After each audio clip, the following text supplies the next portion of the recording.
Or- And go ahead. Is it okay if I share my screen? Yes. Okay, let me see. I believe I have permissions. There we go. And I can go into slideshow mode. Okay, can everyone see this? Yes. Okay, so I do apologize. I think a few months ago I sent a different message about VoiceBird public transportation. Um, and we're a coalition of many organizations across the Bay Area fighting for a regional public transportation funding measure to ensure that people can get around everywhere in the Bay Area accessibly, affordably, and competitively with cars. Since I sent a message a while ago, I think some things have developed in that space where we have learned that n none of the North Bay counties will be included, so that includes Solano. So I did have a chat with Rita, and we talked about maybe presenting another thing that is relevant to the county. So I kind of wanted to give an overview of some policies and different measures that we can do to make trends in the Bay Area more accessible for everyone, regardless of where they live. So I just wanted to check with you, Julia. Does that sound all right? Excellent.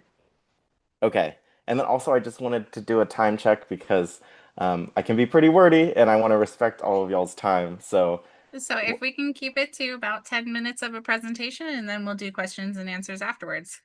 that sounds lovely. Okay, that is very helpful for me to know. Thank you. So yes, as Julia said, hi, my name is Kaleo. I use he, him pronouns, and I work at Seamless Bay Area. We are a 9 county-wide nonprofit group working towards making Bay Area transportation world-class, convenient, and accessible and affordable for all people. And I was pleasantly surprised by the conversation you guys had earlier. Like, I love hearing the lively conversation. Sometimes I show up to meetings and it's dead silent. So I'm very excited to hear all the questions y'all will have for me. So if at any time during the presentation you have any questions, please feel free to raise your hand, get my attention somehow, and I can answer them. So yes, actually the slide is a little outdated because it's my standard deck, but to give you kind of an overview of who I am and who my organization is, we are that nonprofit, and we are working to transform the Bay Area's fragmented and inconvenient public transit into one that is unified and widely used. And we do this by building a diverse movement for change and promoting policy reforms. And I think the outdated part is usually I have a proposed action to adopt a resolution supporting seamless transit, but since we're working on a whim or on a fly, we're gonna ignore that for today. So I just kind of wanted to give an overview of kind of the state of current Bay Area public transportation as a grounding exercise, and then to talk more about what policies we're advocating for. So on a regional level, in our 9 county Bay Area, we have 27 different transit agencies, and we identify this as the large problem within our transportation network.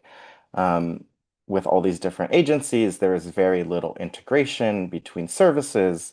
It means that fares are often duplicative. So if you take multiple agencies, you have to pay double. And often scheduling barriers persist because agencies do not work to align when buses, trains, and ferries all align together. And we can see how harmful this has been for our region in terms of transit ridership, which lags behind many other regions, both in the US and internationally, with similar population densities. And also, we see how this has led to an inefficient use of money. You know, we spend billions of dollars on transportation every year, public transportation and freeways, and we haven't seen this increase in ridership as many other regions would.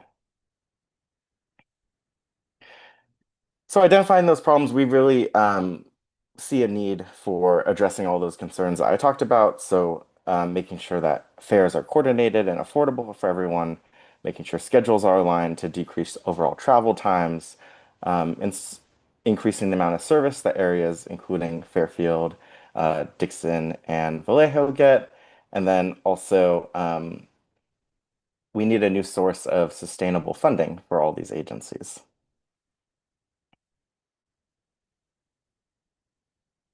So yes, this is kind of repetitive, but we envision our region as one where someone, say, from Vacaville is able to get to Fremont very easily and time competitively with driving.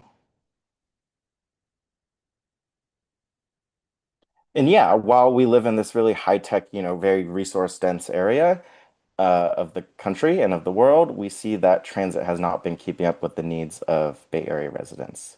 These this data is kind of outdated, but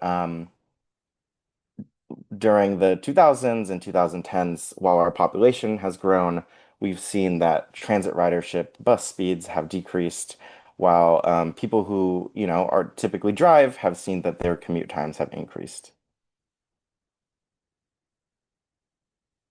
And, at my organization, we really see three pillars that are really needed to make our transit system better. So, at a base level, policies and all the ones that I've mentioned earlier, and I'll dive a little more into reforms to our institutions so that we can get policies done quicker and also more cost effective. So, that means more regional management of our transportation networks, and then also, as I'll talk about later, a new sustainable source of funding for all these agencies. I will go through this one quickly to respect 10-minute limit, but we have worked with legislators in the past to introduce legislation that tries to address these issues. And yeah, one of those pillars that I mentioned was governance reform and institutional changes. And one thing that we really see as being key to fast tracking all these great initiatives to make public transit uh, more competitive with other modes is what we call a transportation network manager. And we see this in a lot of other areas, both domestically and internationally, that have successful high ridership systems. But this is not how we currently operate in the Bay Area. I like to use the analogy when I'm out tabling, like our transit agencies kind of work in silos, and every once in a while they'll pop their heads out to see what the other agencies are doing. But that's not the way it should work. They should all be sat down together, making sure that their systems are well coordinated. And a new institution that is empowered to do this can really accelerate progress. And this is a lot of information. Basically, what you need to know from this slide is these are some international examples of areas that have these transportation network managers or regional transit coordinators. Oh, actually, oh, there it is. Okay. And you can see a lot of these other systems have high ridership. And in the Bay Area, a lot of those responsibilities that would be at a regional level are mostly made at a local level. And all of this difficulties with our transportation system really came to light during 2020 when COVID lockdowns were in full swing. And we saw, justifiably nosediving of transit ridership. So elected officials across the region really came up with this plan to accelerate some of these reforms I've been talking about. And they have released this thing called the Blue Ribbon Task Force that's seeking to address these issues. And I will kind of go into a summary of progress on these various initiatives. So one of these initiatives, just to get off the bat, is working on coordinating service. And in this slide, I'll be talking about mostly fare integration. So one successful program that was launched starting in 2022 is the Clipper Bay Pass program. And Clipper is the transit card that you use to pay for transit. And this pilot rolled out to let anyone take unlimited amount of trips on transit if you pay a flat fee. So it's like you pay $50. This is not real. I'm just giving you an example. You get to ride unlimited amounts of transit. And we've seen that this has been successful in increasing transit ridership. So amongst a randomly controlled experiment, increased ridership by 40%. And also we saw 74% more interagency transfers when people have access. The second phase is currently being rolled out to employers, and it is so extremely popular that there is a long wait list. So they had to increase the amount of people that they're testing this on from 20K to 80K. Um, this slide is also outdated because our region has been working on free and reduced price transfers. So when you go, say, from Fast in Fairfield to maybe Soltrans, you get a free or reduced price transfer up to 250. This was supposed to roll in the spring. Honestly, it's supposed to be rolled out for many years, but it's been delayed. So they are hoping to roll it out this summer. Fingers crossed, don't quote me on that. If you're watching this recording in the future, I hope it's done by then. And then lastly, identifying some of those schedule coordination issues, transit agencies have voluntarily opted to do this 2 times a year alignment of their schedules.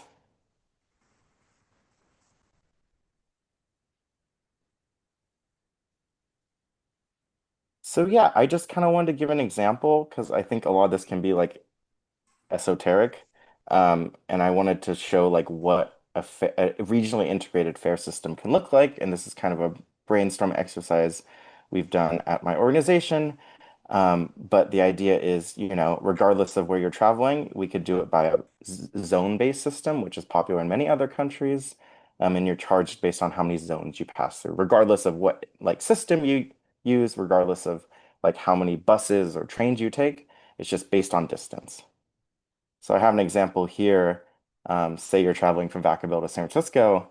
Under our current system, you would take 4 agencies, you would pay $16. And under a model that's more equitable and affordable and makes more sense for an average person, you would pay $10. I also want to give an example, maybe a cross-county trip. So say if you're going from Vallejo through Sassoon, Fairfield to Rio Vista, currently it costs 875. A different system could cost 520, and it wouldn't matter which agency is to get there. I realize I'm running past 10 minutes, so I'm just gonna run. I'm running through these slides. Um, uh, in the Bay Area, we're also working to make updates to Clipper. So now, hopefully this summer also, you'll be able to pay with your credit and debit card, and you won't need a Clipper card. Our region's also working on unified signs and mapping, like to make transit easier to navigate for people who may not be as familiar with the system, or, with 27 different agencies, that can mean a lot of different signs for each of the agencies. So they're working on rolling out integrated and unified maps. I believe one will be rolling out to Solano late this year, but I can get more information on that to present to you guys or to send via email. Another important thing to speed up buses is transit priority. So this means physical infrastructure upgrades. So bus only lanes, maybe transit priority signals. So when a bus comes, they go faster. And in San Francisco, we've really seen how this has spearheaded recovery of transit. While the system-wide was lower than pre-pandemic levels, all of the lines that have been higher than the system-wide ridership have had transit priority treatments. And this means more people in transit, less people in cars, less traffic. In terms of planning, one model that we could base this off is Switzerland, where they have clock face pulse schedules, which means like every 30 minutes, a train will get to a station and they will give people 5 to 10 minutes to get to connecting bus services. And this is just to reduce that like irritating feeling when you get off of a bus and you just missed the last one, so now you have to wait 20 minutes. So this is something that we've been advocating for in our region. Um, the Bay Area has also been working on better coordinating how our infrastructure projects are built. In the past, it was just kind of like everyone I think mocks, a large transit station opening that costs multi-billion dollars, and there's no service there to actually service that stop.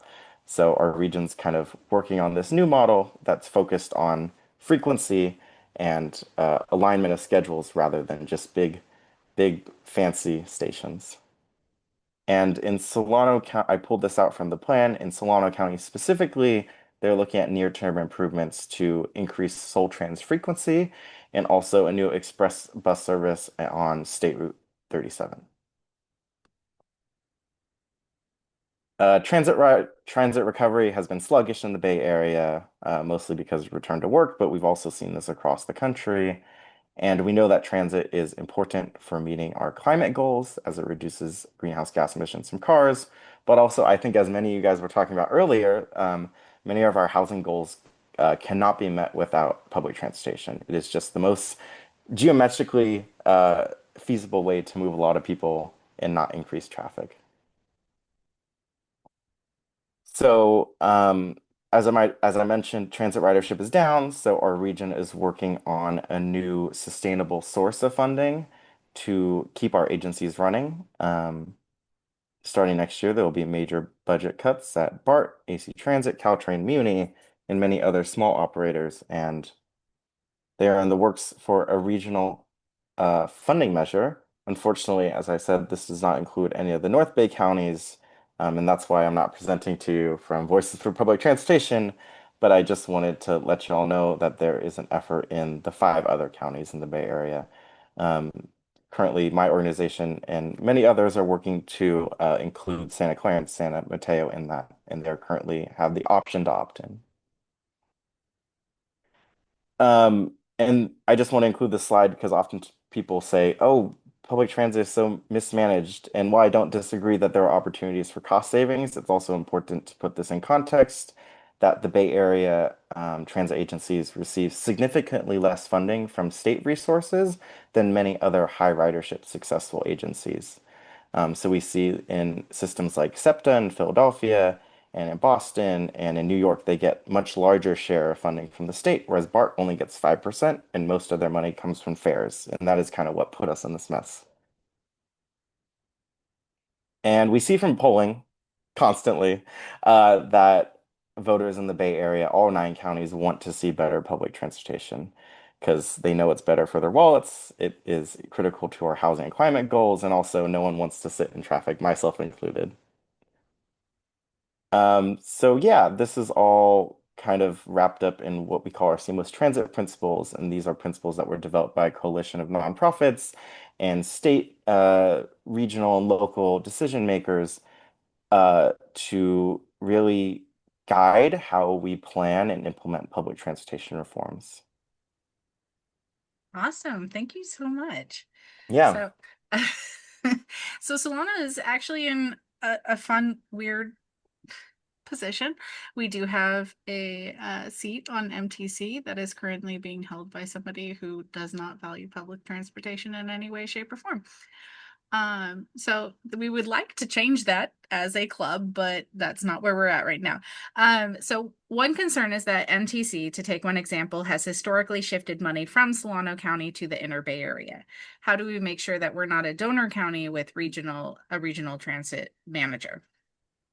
Yeah, I think that's a good question. And a lot of the concerns that we've been hearing from Santa Clara and San Mateo, two counties who have more wealthy tax base, is the similar issue of like, well, we generate a lot of money, we should be seeing that money come back, and that is 100% reasonable. Um, I think the conversations that I've been having at a regional level are about return to source. So, while we identify that all of our transportation sol issues can't be solved at a local level, like if you're making a bus lane that goes from, say, I don't know, I'm just going to say Oakland and Berkeley because that's where I live. Um, you can't, you need to work to make sure that each city doesn't have a way to stop it. So, um, I guess that's roundabout to answer your question. um, Money, it seems reasonable that, counties that give money to a regional entity should see most, like a majority of that funding come back to them. Yeah. I mean, with the proposal, is that going to be a regional tax again? Yes, so the regional measure will be a regional tax for participating counties. Yeah. So Um, Alameda, Contra Costa, San Francisco, and then potentially San Mateo and Santa Clara would get taxed, and then the North Bay would not be part of that tax. So they wouldn't get taxed and they wouldn't get any funding from that tax. yeah, because the way that I would see it is that a more broad-based support and funding for that. Because when you look at BART's funding, it really is mostly fare-based and regional funded, almost no state, almost no federal. uh, and that it isn't it is not sustainable, especially when, quite frankly, you do have people from other areas using the services. um I'm curious how or if Amtrak slash Capital Corridor figures into all of this. We do have stops in Fairfield, Vacaville, and Sassoon, so that is generally a route of choice to get to Richmond, Berkeley, Oakland, San Jose, or San Francisco and Sacramento as well. We don't have well, Vacaville and Fairfield is kind of one stop, but go on. Sorry. Oh yeah, to answer that question, I think like Capital Corridor, I'm from Sacramento. I take Capital Corridor all the time when I was a student at Berkeley to travel between campus and home, and nowadays just to go visit my family. Um, in Capital Corridor, in most of the planning conversations that happen, is not included in these like schedule and fare-based coordination strategies, which in my mind is a major tragedy because we know that we live in a mega region where people go from, say, Solano or Sacramento to the Bay Area and vice versa. Um, I know that there are other initiatives in, say, Marin and Sonoma where they are really working to make sure that the SMART train that they have now that runs between the counties is very aligned with their local bus services, Mhm. seeing it almost as a backbone. And that's, from my perspective, that is how Capital Corridor should operate. They should be forced to collaborate with the local agencies to make sure that buses and train schedules are aligned. But that is not what's currently being done. So, With so many interested in expanding transit, are there plans at all to extend BART from SF to Sacramento? yeah, that's a great question. Actually, I saw a tweet recently where someone was saying, my cousin just landed in the Bay Area, and they're like, how do I take BART to South Lake Tahoe? And I think the answer to that is I think most of the conversation that is being held, and I think this is where I would land on it too, is that instead of running a new service from San Francisco to Sacramento, I think we already have a great service, Capital Corridor. We just need to make sure that there are improvements to that service. So making sure it comes more frequently, making sure that transfers to San Francisco directly are better aligned, and then also making sure that the right-of-ways are straighter so that the train times are actually competitive with driving. So I don't think there is a need for BART to Sacramento, although I would love that. Um, I think improving Capital Corridor would be a good alternative. One of the big rail bottlenecks is the Martinez Rail Bridge, and one of the key infrastructure issues. Can your advocacy group help advocate for state funds for that? Yeah, that's a great question. So oftentimes when agencies and there is a joint powers authority that is in charge of this infrastructure project, they are actually considering building a new bridge to kind of alleviate that bottleneck. So that's a great question, Tony. Um, my advocacy organization often does get requests from transit agencies to support their projects. So, for instance, a few months ago, we got a request from SFA Ferry to get a federal grant to expand their zero emissions electric fleet. Or I think we actually have got a request for Capital Corridor as they're trying to do stuff in the South Bay to improve. So the answer is yes, we are interested in that topic because we realize the Bay Area is important, but also connecting to the Sacramento Valley is important. Well, I think it goes beyond that because, quite frankly, Solano County itself is is a commuter county. Most people who live in Solano are either going to Sacramento or they're going to the Bay. I think it's something like a quarter of the people live and work here. So like take my husband who takes BART every day, but drives across the bridge to get to BART. So, you do have quite a bit of that, like what could be a lot of crossover. And then how do the 27 agencies work together? So with the regional manager, and would they share funding, or would it just be more about fair and timing alignment? That is another great question. That's why I'm so glad that like y'all were so chatty before because these are spectacular questions. So I will say currently, how do they work together? They have been doing a lot of voluntary efforts to work more together. Um, as I mentioned, like sync their schedules twice at the same time every year is a voluntary action. Um, or even for the free and reduced price transfer thing that I mentioned earlier, in order to get all of them to participate, we had to go through 27 different transit agency boards and get approval. Yes, yes, yes, yes, yes, yes. So it took a while. But to answer your question about how do they share funding, currently there's very little funding share. Um, Agencies often raise local taxes through, say, a parcel tax or sales tax, and that's what operates their own system. There's very little revenue sharing, although there are some what we call regional measures that have been passed. So, say, for instance, um, bridge tolls are often collected by MTC, which is our regional entity that manages the transit agencies. And most of that money is not used for what we call operations or running service, but it's used for infrastructure projects. So that is how current cost sharing works. And yes, I don't know if that answers your question, Rita.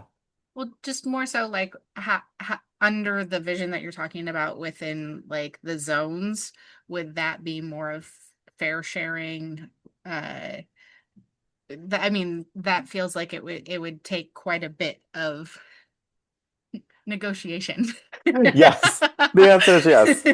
I can give like a real world example. So with the free and reduced price transfers, so imagine a situation where you're taking fast and you want to transfer to Soul Trans. um, you would pay the full fast fare and then you would get 250 discount on Soul Trans.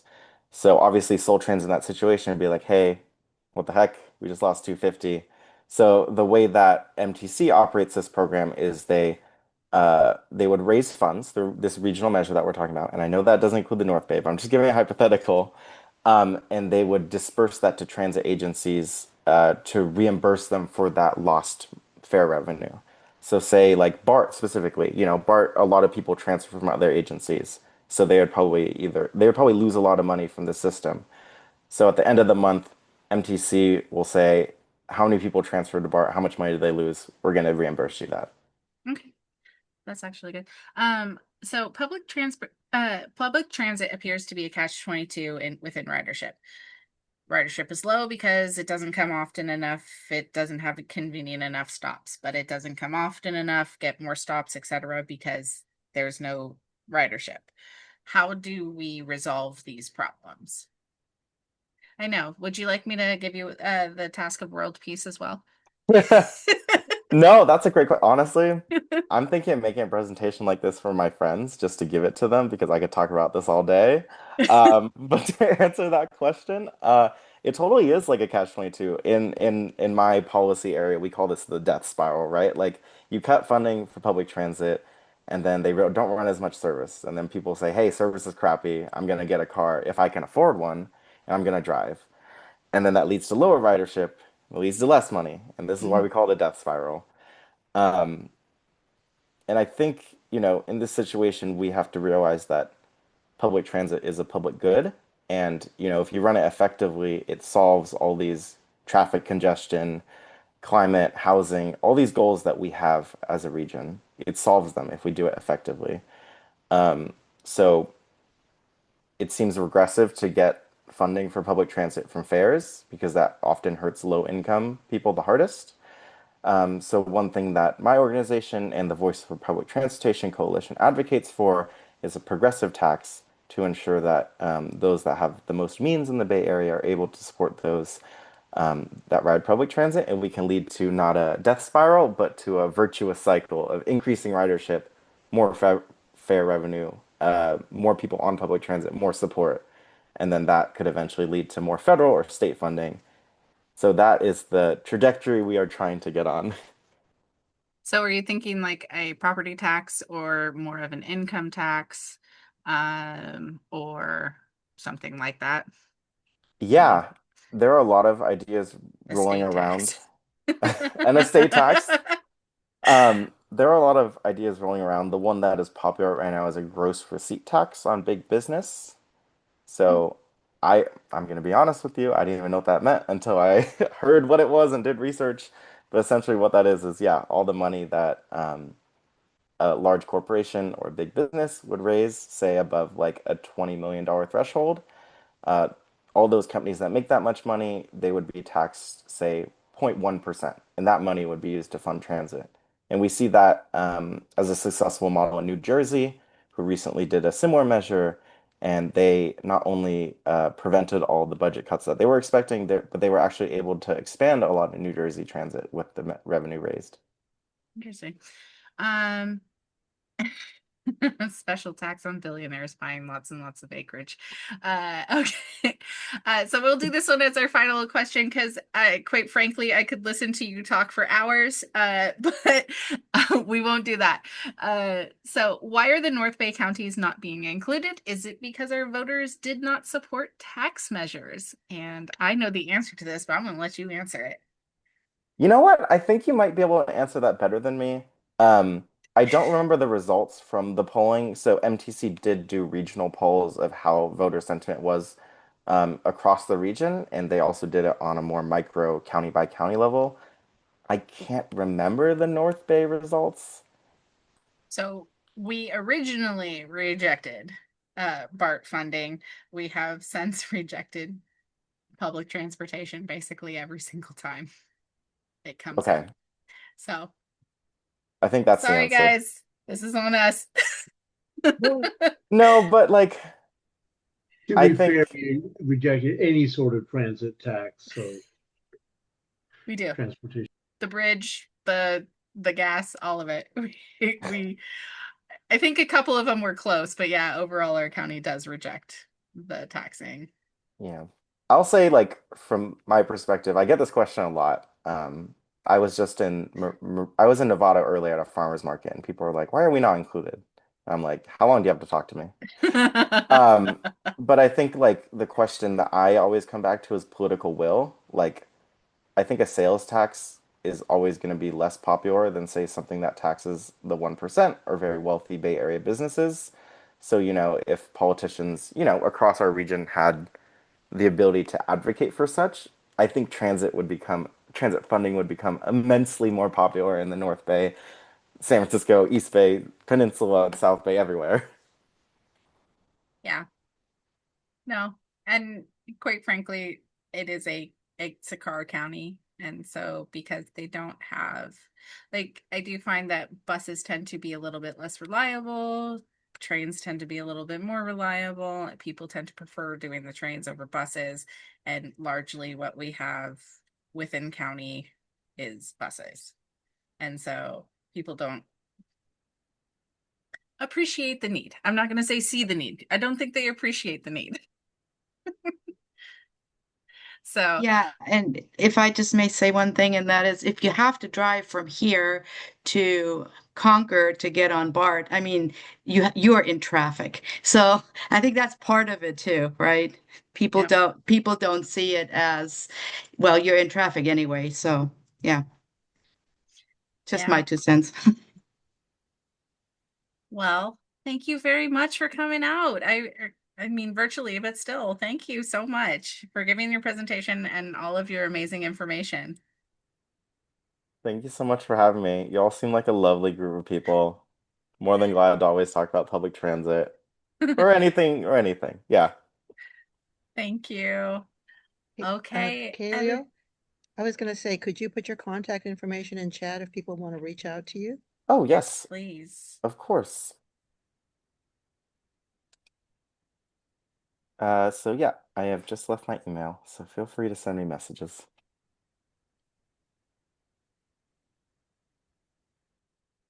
Excellent. Okay, well, we will go ahead and continue on with our meeting. We're going to start with the minutes. I will briefly share them, and then we will go ahead and launch the poll.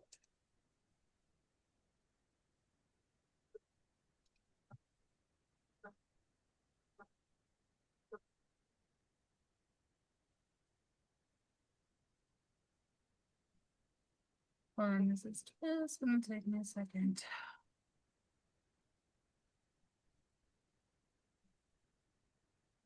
I did not change the dates on the Zoom poll, so if everybody can bear with me as I do this very quickly.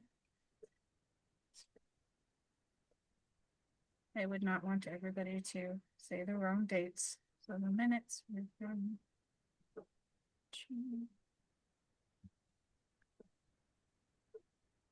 Okay.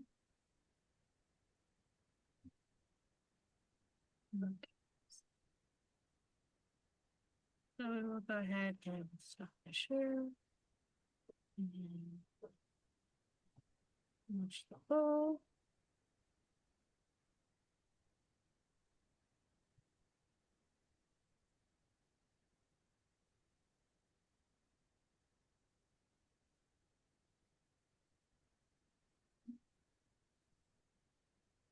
Thank you, everyone. We will end the poll and share the results. Thank you, everybody, for passing the minutes. Now we will go ahead and move on to the agenda. We do have one item from the floor. Are there any additional items from the floor? I have an item. Hi, Jacob, Yes, ma'am. is that you who's talking? Oh, wrong one. Stop share. Oh, excuse me.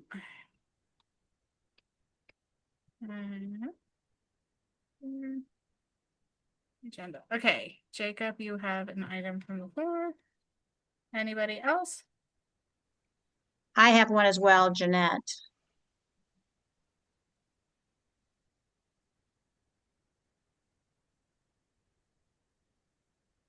I do apologize. This is Dwayne. I think I do also, but just for information. You are right there. Okay. Okay, great. Thanks. Okay. Anybody else? Going? May Yeah. I You add saw my my name to the hand, list right? really quickly? Yes. I'm sorry, what? Petero, may I add my name to the announcements from the floor, please? Announcements? Yes, ma'am. I mean, no, just items from the floor, please. Items from the floor. Thank you.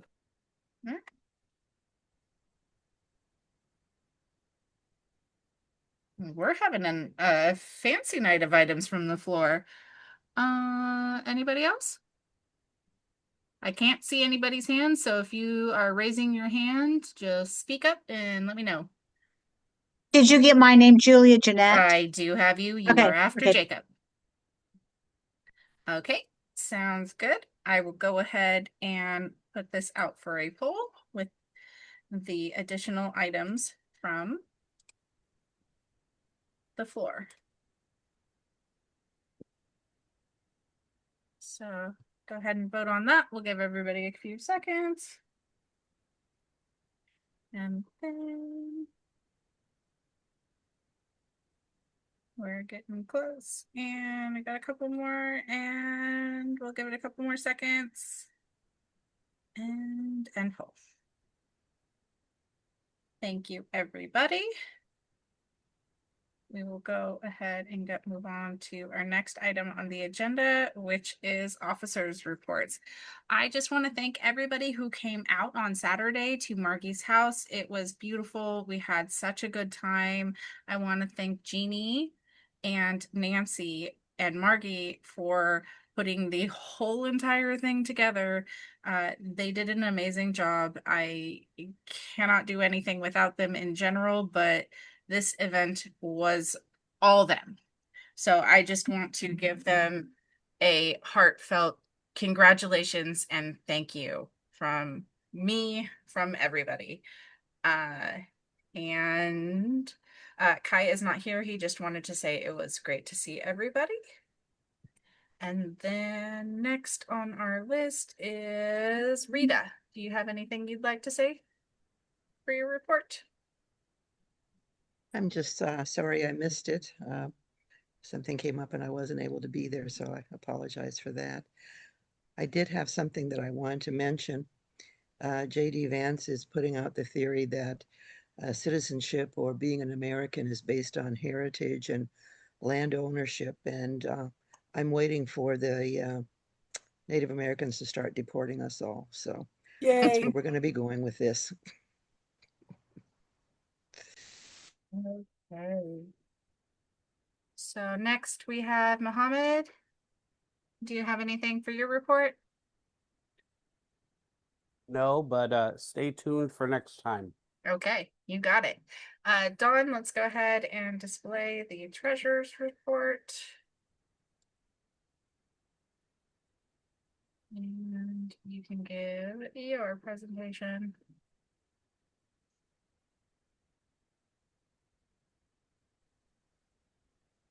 Thank you. We had started with a beginning balance of $17,368.10. Dues and contributions in the month of June of $597. Our expenses in the month of June, $236.10 for website services that included domain registration renewals and software licenses and all that other fun stuff. Coffee and snacks for various events, $123.72. Event supplies and printing, $36.47. And of course, our Act Blue fees for total expenses of $410.54, leaving us an ending balance of $17,554.56. As of which is Friday, we had 119 paid members. I think we had one come in after that, including 31 sustaining members. Do want to remind those of you, and Julia, my apologies, has the list that we should be sending out to you of those that we have recorded as paid for 2025.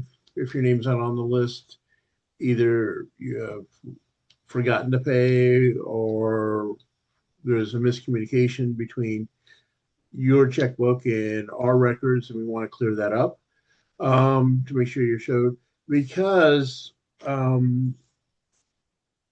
our allotment of delegates to vote on endorsements in the state party process next year depends on our number of club members, and it's one for every 20 members.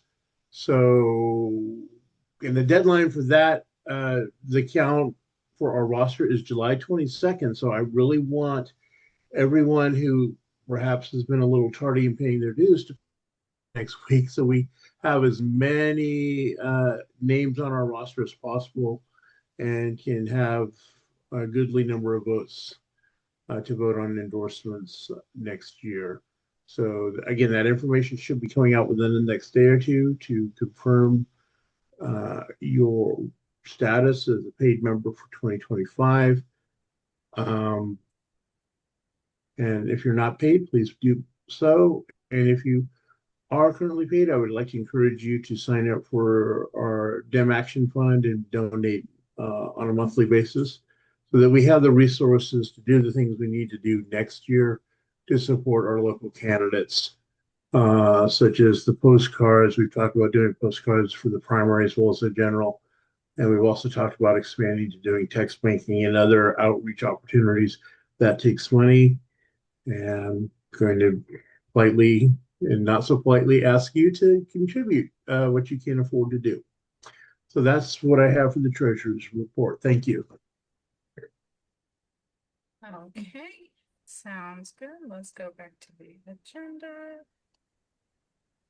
Okay, club business, steering committee report. So we had exactly one item on our agenda for Friday night, and that was the interview of Dr. Nikki Parr for the appointment of the SCO superintendent. She is also running for that election in 2026. She has officially declared.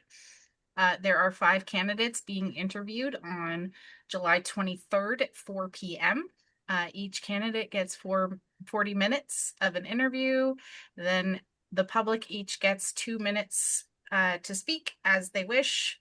The candidates cannot respond to whatever you talk about. And then the board will be deciding that night who the appointment is for. Whoever is appointed will be the incumbent come 2026. It's one of the reasons that I personally get very frustrated by these early retirements. I know a lot of people think that they are due to some sort of wrongdoing or something they're trying to get out of. Normally, that's not actually why they're retiring. They're retiring so that there's an appointment process so that there is no open seat. And so 4 people get to decide, not the whole county. Anyway, that being said, on July 29th at 6:30 p.m., barring any emergency city council meetings at Sassoon, we will have 2 Sassoon council members, council member and the mayor. So Alma Hernandez and Jenna Lee Dawson will both be speaking regarding their vote on the annexation. So they have been warned that is the topic that we are talking about. So each person will get 30 minutes to give a statement and answer any questions that we as a club have. So this will be by Zoom. It will be recorded. I will put it on YouTube and send it out to the membership as a whole. I have already posted Dr. Nikki Parr's interview on our Facebook. I will be sending it out to the membership shortly. I have a summary but that I was going to send with it, but I would like some extra eyes on it before I just like willy-nilly put words in people's mouths. So because it is not a transcript, it is me just summarizing what was said. And then but yeah, so that should be a really interesting meeting, and I think that everybody who can attend should. So that being said, the next club business that we have is discuss Bill SB 627, No Secret Police. This was a bill that came up in e-board that we were talking about. Is this something that we actually want to go through and endorse?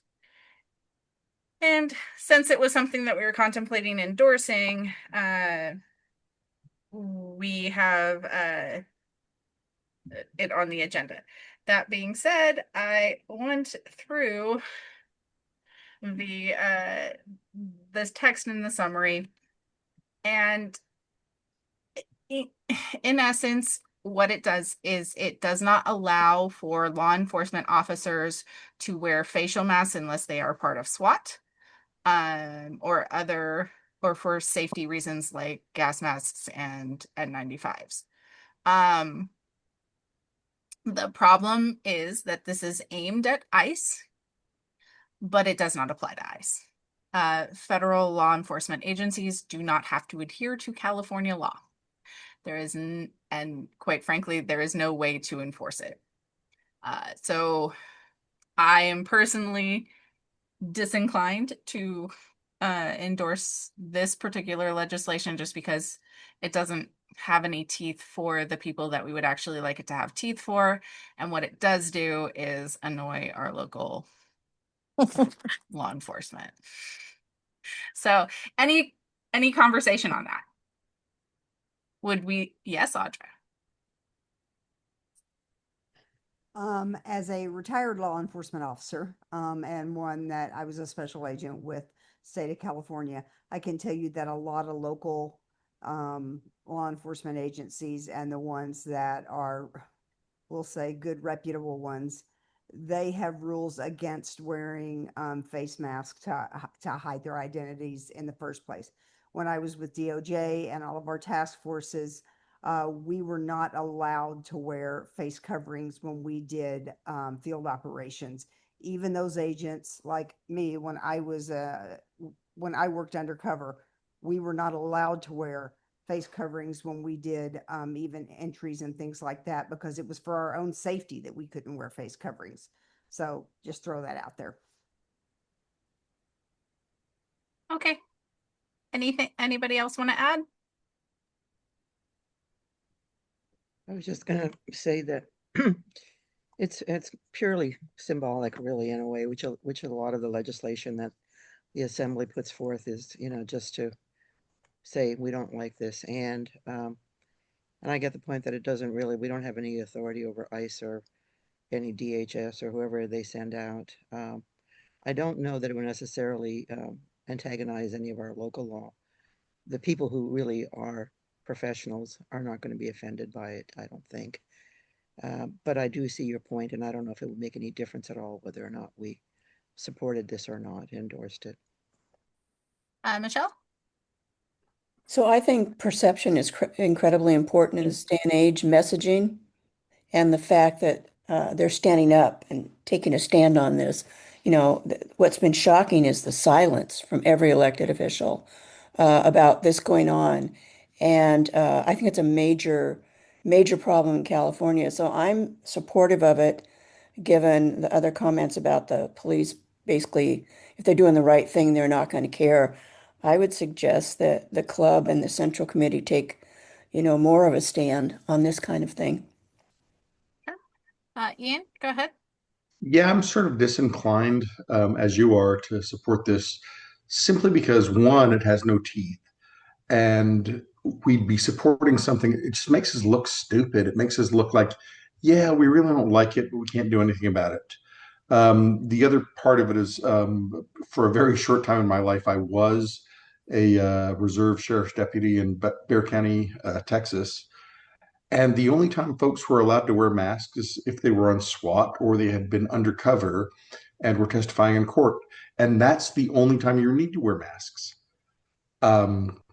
So I'm sort of torn, but again, the fact that we cannot enforce it, it just makes us look like we're like children throwing a tantrum. Okay. Kathy, you were on mute before you start talking. Thank you. You're welcome. So I have to disagree with that. I think that somewhere, some way, somehow, we have to stand up and say, excuse me, fine me all you want. Fuck you, assholes. And that's how I feel. So, the fact that people are not standing up and are not showing up, I think I don't care, no teeth or not. We're saying you're wrong. I want to be on the right side of this. And that's how I feel about that. I'm just getting more and more angry. I swear to God that I know my husband's worried I'll be out jumping in front of ice somewhere one of these days soon. But yeah, that's how I feel. I think we have to say you're wrong. You're a jerk. We may not be able to stop it right now, but I think we really have to say, stand up and at least voice something, which is more than, because silence is, what is the word? Complicity. Thank you. I'm an elderly person. Have brain farts, but yeah, I don't want to be silent and complicit with their BS. Got it, Dave. I agree completely with Kathy. I think this is largely symbolic, and no, it doesn't affect the feds, and nothing we can pass in the state legislature will affect the feds. It's taking a stand. It's saying this is who we are. This is what we believe, and to the extent that there may be, and there are people in this chat who have worked in law enforcement, so it's not likely. I know I want to let you know I know for sure it's not likely to happen, but to the extent that maybe there is some tiny local jurisdiction that would feel emboldened by what the feds are doing, this would prevent them from doing that. So I support it fully. I think we need to take this stand. Yes, it doesn't affect ICE, but I could imagine other states cropping up and saying the same things about the jurisdictions in their states. And to the extent that that is taking a stand and putting some pressure on, I think it's worth it. Okay. Let's see. Jacob, go ahead. I appreciate the conversation that's been had. I'm also disinclined to send a letter of support for the legislation. Again, no teeth, and to me, it feels more performative activism to me, where instead we can be supporting legislation like AB 49, which is with regards to school safety, in regards to immigration enforcement. So I think there's other legislation out there that has more teeth, if you'd like to call it that way. But I would be not in favor of supporting this kind of sending a letter of support for this, because again, it seems very performative in my perspective. Okay. Dawn, go ahead. I think the odds are fairly high that this wouldn't actually be stand up as applying to ICE or a federal agency, but on the other hand, it would, as was stated, it would apply to any state or local entity that was participating in a raid. And so I would say that to the extent that we're saying that we in California are going to demand that our law enforcement show their faces, show their badges. I've said before, my biggest fear, especially with all the phony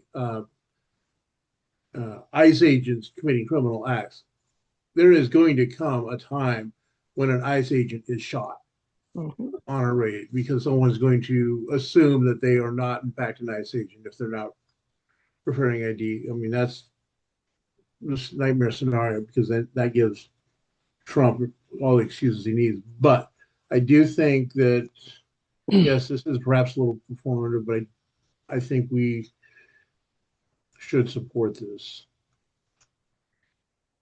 Audra, I'm going to skip over you for 1 second because you did get a turn. Karen, go ahead. Yeah, I just wanted to add that I tend to, I mean, I agree it's probably not got any teeth for ICE, but I do think it's important to take a stand on it.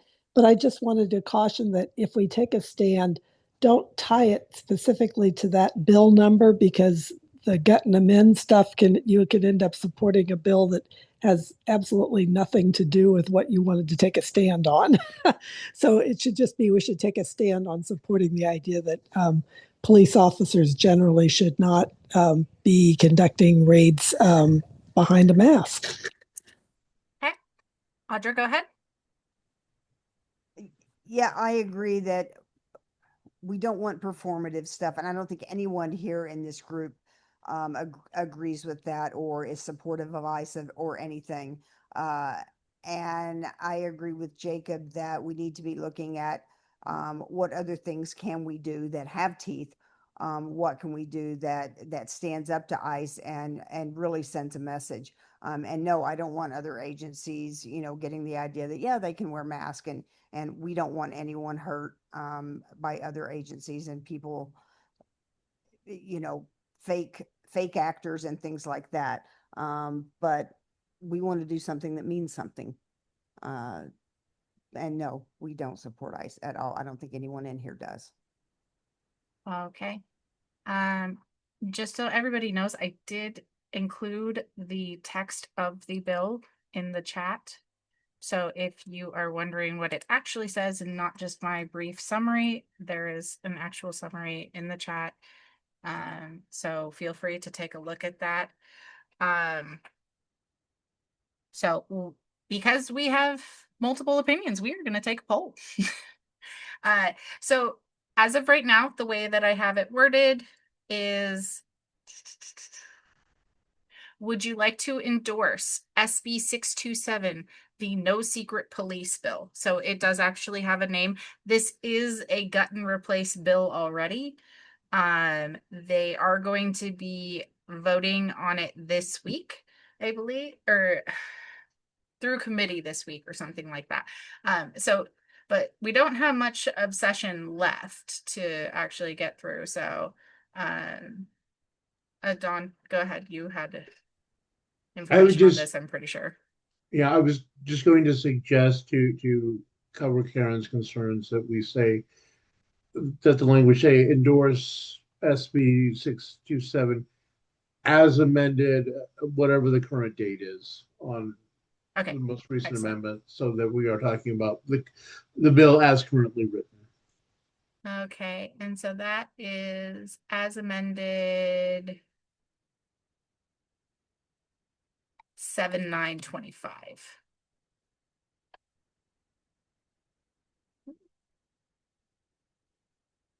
Senate.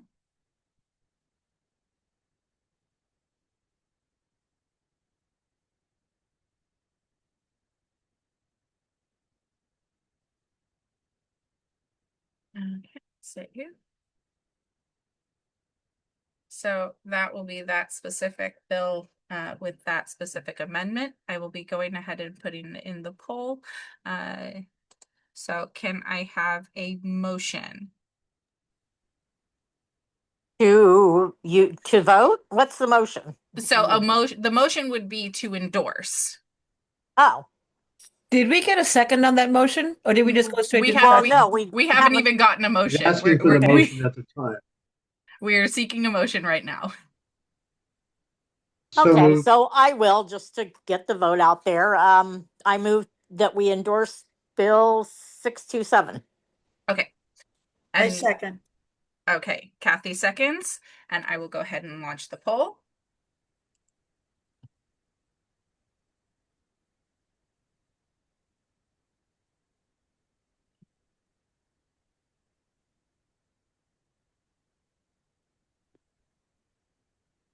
Okay, give you guys a couple more seconds. And if you haven't voted, vote now or forever hold your peace. Ending poll. Thank you, everybody. And we will go ahead and send a letter of support for this bill. And okay. If I'm not mistaken, I'm sorry, Julia. I think there is something in committee in front of Congress right now. I can't remember. Is it Ro Khanna? Someone is sponsoring a bill that will affect ICE. That Okay. that- I'll look into on it the for our federal- next meeting. Yeah, and so that Anyway, so Excellent. that's is Thank it you. likely to pass? Of course not. But yeah, That doesn't mean we can't support it. we'll fight the good fight. Sunny, your hand is raised. Just a question, as a new member, when you're doing polls, how do you determine what's the bar for something being approved? What percentage, or how does that work here? 50% plus one vote, or over 50% in order to pass, unless it's specified otherwise. There are a couple votes that we have had to do a 2/3 majority. Early endorsements, there was one where I specifically requested that we had to have a high bar. But in general, it's just 50%. It Thank just you. is a majority. Okay, Dawn, go ahead. Yeah, I would like to ask that the Northern Club also communicate this to the Central Committee and request the Central Committee endorse as the 627. Okay. Let me write myself a to-do list because we both know I'm not going to remember that. Give me 1 second. Rita, go ahead. I was just wondering, I haven't been through this process before. Who does the endorsement get sent to? So, To the actual legislative committee, or to we the- would probably send it to the office of the sponsor? Senator Wiener, and we would publicly post it on our Facebook and otherwise. Thank you. Mm-hmm. Central Committee.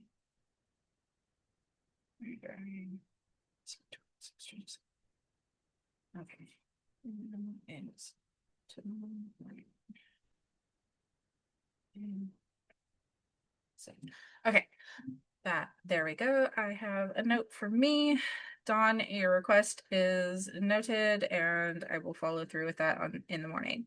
Okay, now for the rest of, where's my agenda thing? Okay.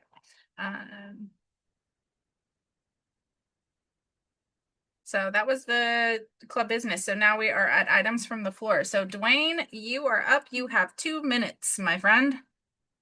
If I unmute, I could say thank you. So what I originally wanted to talk about was Princess Washington, council member in Sassoon City, is being attacked for how she is voting in Sassoon City, particularly in regards to the California Forever project. So somebody named, I've got the FPPC complaint, somebody named Veronica King, never heard of her, filed a formal complaint with the Fair Political Practices Commission, alleging that Princess had a conflict of interest. So if you hear anything about this, I just want to point out the conflict that this lady has posed is not it's not straightforward. She misquoted, I think purposefully, misquoted the FPPC rules. So the complaint talks about both financial and public policy conflict of interest. I think, as many of you know, Princess is very active with the Sierra Club, and the Sierra Club has taken an active position against what was California Forever. The FPPC rules are very clear. You only have a conflict of interest if you have a personal financial interest in the game. there is no conflict of interest or public policy. Just think, for example, if a member, one of us on the Central Committee got elected to a local office and then took a position that was consistent with the Northern Solano Dems, that might be inconsistent with other members of whatever elected body you're on. I mean, there is no conflict for doing things like that, only for financial. So this is a complaint that'll, I doubt, will see the light of day beyond just being publicly put out there by the complainant. So, and this kind of stuff has been going on a fair bit. And then also hearing that the club will have a presentation by Mayor Hernandez and Vice Mayor Dawson about Sassoon's annexation plans. I think it's only fair if you have a presentation from the folks who are not in favor of the annexation process and the taking a look at expansion of Sassoon City. So I would ask that, if they do a presentation in July, that perhaps the Sierra Club, Solano Together, Orderly Growth Committee, and a whole bunch of us have an equal opportunity shortly after, sometime in August, perhaps. So just Dwayne, equal time. I just want you to understand that the reason that they are getting called to the steering committee is because members of this club disagree with the decision that they have made. And the members of this club would like them to answer as to why they voted the way that they did. Okay. Because they don't agree with. Okay, So that position is going to Okay. be fully covered. I promise you. I promise Okay. you. Okay. So it's not a presentation over that's kind of the reason. So I want to be clear about that. Okay. I mean, last year there were lots of presentations being made by both sides of the California Forever issue to multiple organizations, including Democratic clubs and and everybody And we else. voted, and our club voted overwhelmingly against that. Right. Which is why we are kind of taking the position that we are. Okay, fair enough. So, okay, sounds good. And then next up, we have Jacob Francisco. Good evening, everyone. Sorry I missed the various things happening within our club. Very, very busy here. Just wanted to share, and I just put this in chat. Assembly Member Wilson, I should clarify. I'm speaking as a member of the public, not as a representative of anyone. That Assemblymember Wilson I've seen is having AD11 at Fairfield City Hall. It's her series of public town halls where she goes throughout the Assembly District 11. The Fairfield one will particularly be August 11th at 1000 Webster Street in Fairfield, California, with check-in time being at 9:30 a.m. There is the RSVP form. Her office highly suggests you fill out the RSVP form to speed up the check-in process the day of. And of course, there are one-on-one meetings that you can have, and they do fill up very fast from what I hear. So if you are interested and you do live in the city of Fairfield, I strongly encourage you to fill out those forms as soon as possible. Thank you, member of the public, Jacob Francisco. Okay, next on the list, we have Jeanette Wiley.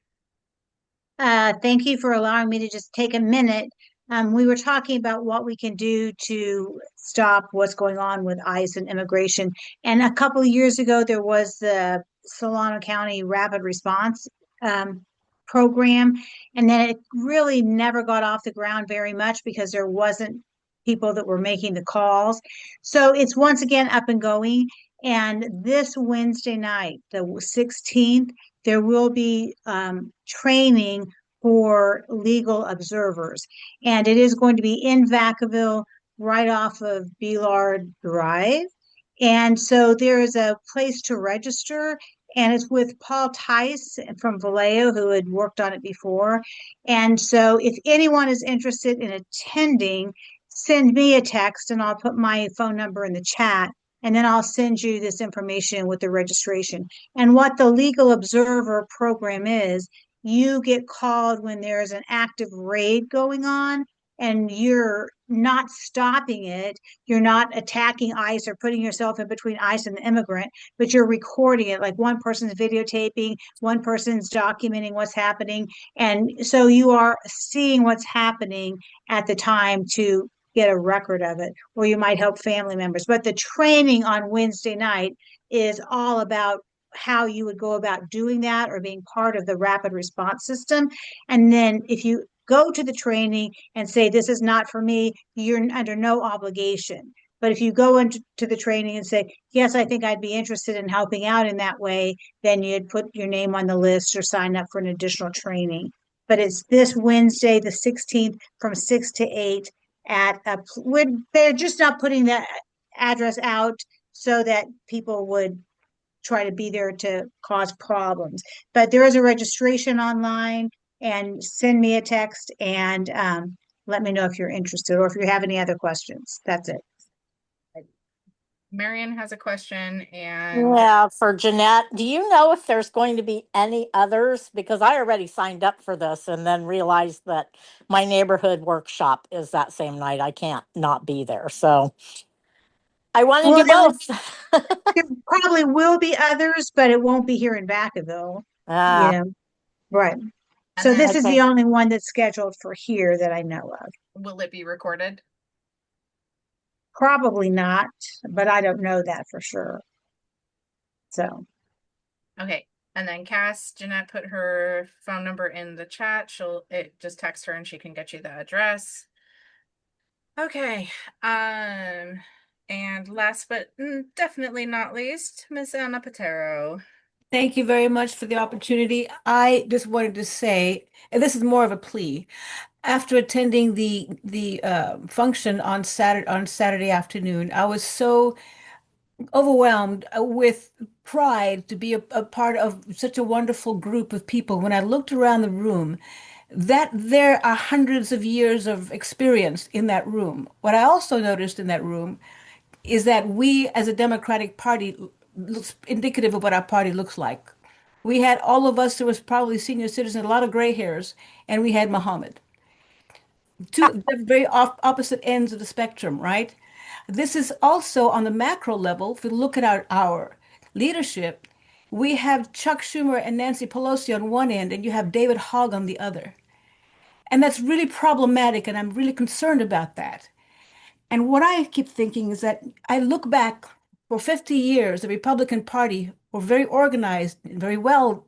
They did a really good job in their messaging that they were going to overturn Roe v. Wade. From 1973, they slowly but surely infiltrated our local, our state, our federal governments, and then they infiltrated the judiciary system. They did this in 50 years. And now elected officials on the Democratic side went, they won't do that, they won't do that. And they did it. And how many times have you heard that if they tell us what they're going to do, believe them the first time? Evidently, our elected officials didn't believe them. It happened. And look at where we are now. I want to plead, a plea for all of us here, that we have to focus on education. When we graduate stupid people, we get a Donald Trump. We have to focus on education. And if all politics are local, look at what the federal government's done. This president has decided not to honor the $6 billion that's supposed to go passed by Congress, signed into law by President Biden. We're not going to get that money. On our state level, our governor's messing around with Proposition 98. We need people in our schools. We have a lot of retirees here. We have a lot of people with some time.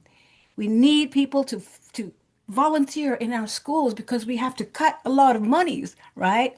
Our teachers and classes are going to be overwhelmed. If there are 35 people in the class, 10 students are going to be left out. We don't want those 10 students to be left out. I'm asking you all, while we're focusing on ICE, there's SB 640 in our state legislature that Christopher Cabaldon has authored to transfer students right out of high school into universities without having to go through the application process. Those are individuals. We have a lot of students who are socioeconomically disadvantaged, students of color who cannot afford to pay those fees to get into college. They can transfer right there. We have great students with great academic standing. Also, AB 49, if we want to focus on immigration, AB 49 that's in the state legislature right now. So I think that our party needs to focus on education on the K through 12 level so we can grow these young people. Also, look right in our own community. We have the Young Democratic Club. These are young people who are Generation Z, our leaders now, right? Can while we're putting all our money into these kinds of clubs, if we could think about donating to their club, $5 a month, to grow that club and grow our young people so we can grow our Democratic Party within our community. So I'm asking you, please, all those brains that were there on Saturday, if we could disperse their, crossing guards, if you can't, spend the time, early morning and the afternoon, be there, be the eyes and ears for our students. If you can volunteer, please do so. And if you have children who are in college who are thinking about teaching or need a job, paraprofessionals in our school districts, we need teaching assistants and we need to educate our children. So I'm pleading with all of us, with all of this brain power, let's grow our community and focus on education. Thank you very much. Dr. McCullough? You are muted. But it's regarding endorsement in general and going back to SCOE SCOE's appointment. May I ask that question? I know that I thought you mentioned that Nikki Parr was interviewed by the steering committee, and we know there's going to be an appointment. Is there any kind of endorsement or support for those folks I am personally encouraging everybody to go to that meeting to voice their opinions. That being said, we don't really have an endorsement process for the appointment process, mostly due to the fact that it's not as public as elections. We only actually knew the names last month. So it's just harder. We don't have the same lead time that we have with elections to do actual endorsements. But like I said, I am encouraging people to go to that meeting. Dawn, did you have something? Yeah, I as you said, we don't have a process for endorsements, and I would also point out that the other two candidates who've been forwarded for consideration are registered Democrats as well. So our process would have required us to invite them and appear. Were they and be fair. Were they interviewed? No, I have not actually. I have no contact information for either one of them. I just wanted to know where we stood on the 5 candidates, if any position. So I can give you the 5 candidates, who they are. Give me 1 second. Let me open that back up. It is Manolo Garcia and Brian Dolan. There's the other two that have been forwarded to for consideration. No, there's going to be 5 interviews on the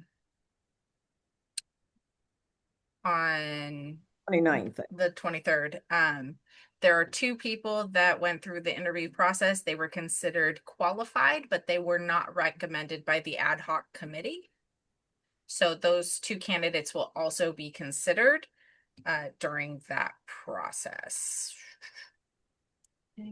I just sent it to you. Thank you. I'm assuming so, since he's the only Brian Dolan in Solano lives in Dixon. Yes, Brian Dolan does live in Dixon. I know that. So I would presume he's, as Rita said, was the former superintendent. Oh, yes. And then Manolo Garcia used to be a principal at Markham. He is now an HR head at SCO. That is what I know about him. The other 2 I do not actually know anything about. Thank you. But let me go get those names so that you can at least have that.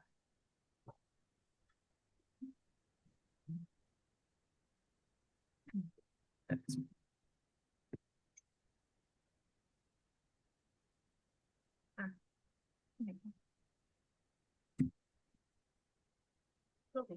Here you go.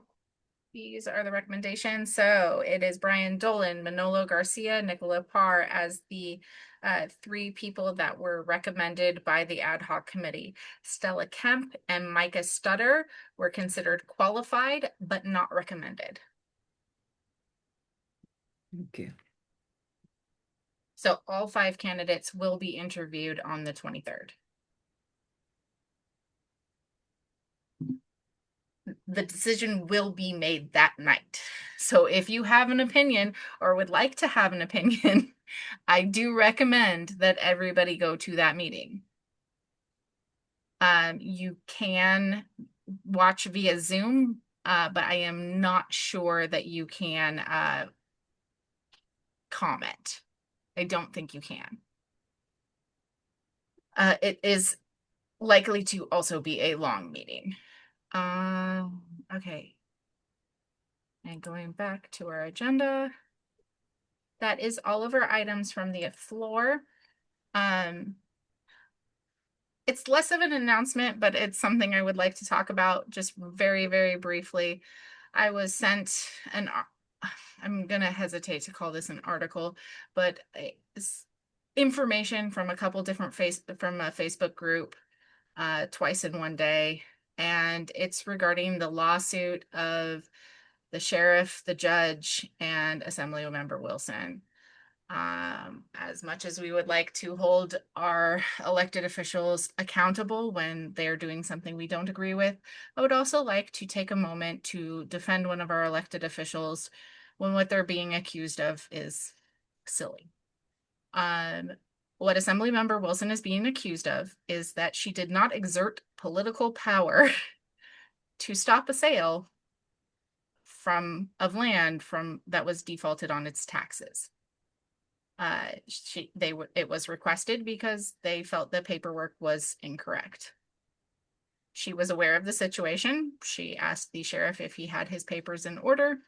He said yes. Quite frankly, she does not hold an oversight position over the sheriff of Solano County. She does not hold a position of power over anybody in Solano County. She is a legislator at the state. She can obviously use her political power as she sees fit, but having her just willy-nilly use political influence to do something like that, I think all of us would have thought was inappropriate. So if you see this, can you please at least read the actual court filings? They don't even have a lawyer. They are filing this all on their own. They're using a lot of scary words like racketeering, but this is a civil lawsuit and you can name anybody in a civil lawsuit. They've already had to amend it twice.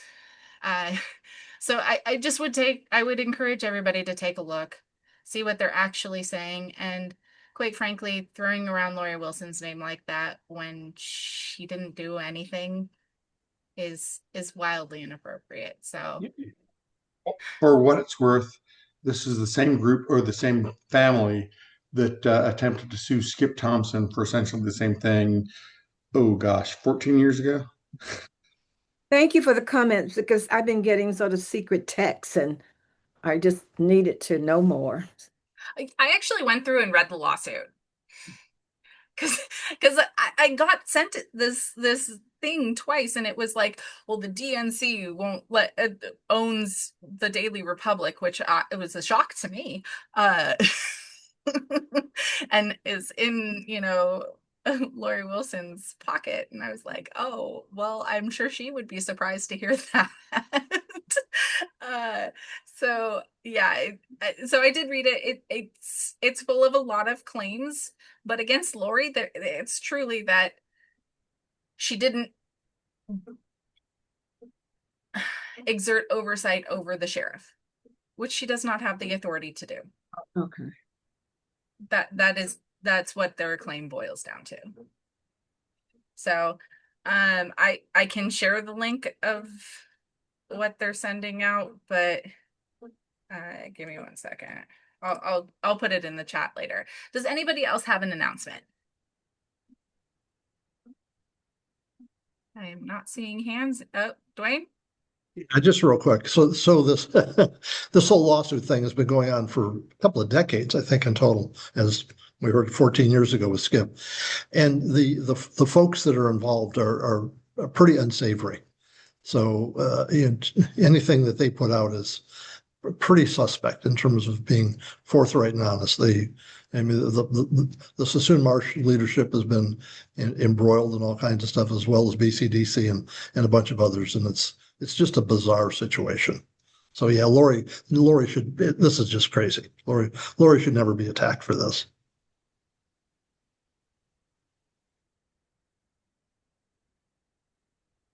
And quite frankly, they're using Lori's picture as their like headline for the post, and which is Yes. unfair. And I mean, like, I'm trying to share it.